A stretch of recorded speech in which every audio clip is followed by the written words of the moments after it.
Welcome to my living room, i.e. your classroom for the next semester. First lecture, we're getting it recorded. I'm having fun with some gorillas. This is how we're gonna get down. All right. Hope you all had a good semester. I'm gonna try to keep this real fun during the first couple minutes of each lecture, all right?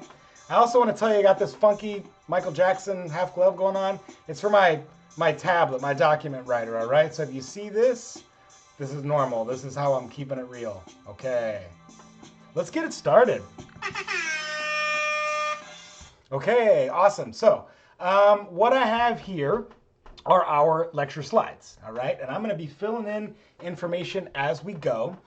So using this document pen writer is a little new for me, so I'm going to ask you to have a little bit of patience as I'm working through it, okay? With practice makes perfect, so hopefully I'll get better at writing at this thing as we go, all right? And so I'm going to take my time writing with this, so if you need to watch me in 1.5 speed, I'll never know, and that's totally cool.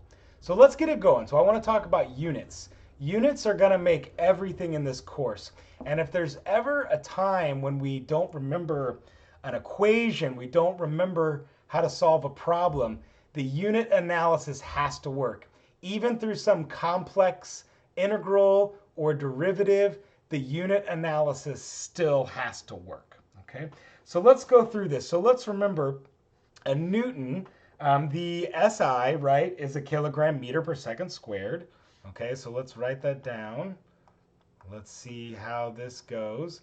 Kilogram meter per second squared. Okay, so we recognize then that a joule is actually a Newton meter. It's a Newton times a meter, or work is force times distance, right? And units of work are energy. So thus we know that a joule is a kilogram meter squared per second squared, okay?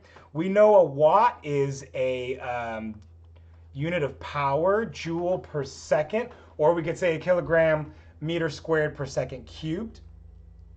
So Pascal is a unit of pressure, which we could think of pounds per square inch, right? It's pressure is force divided by area, so that's pounds per square inch.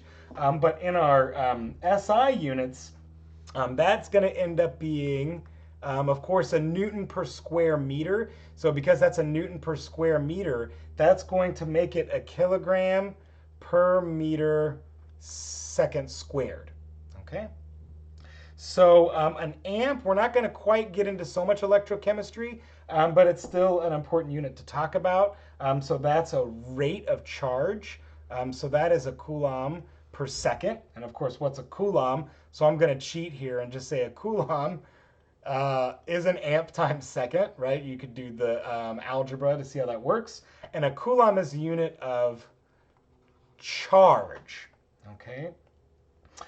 So then now a volt, hopefully you remember from your electrochemistry days, is a joule per coulomb, or of course it's a joule per amp second.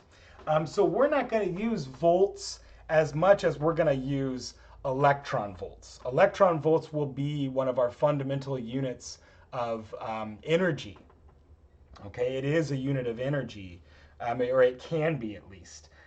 So an electron volt is, of course, a joule per coulomb times fundamental constant E. And notice that I'm not talking about natural number E. This is the fundamental constant E, the charge of an electron.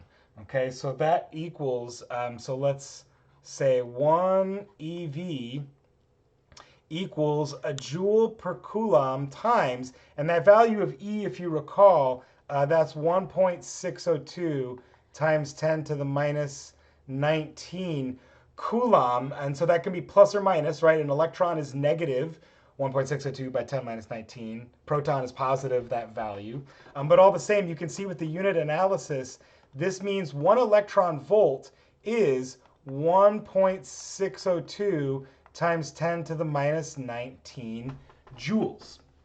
Okay, and we're going to keep getting more and more into that electron volt unit because when we're talking about the energy of single electrons or single molecules, it's much easier to say 1 electron volt than 1.602 times 10 minus 19 joules.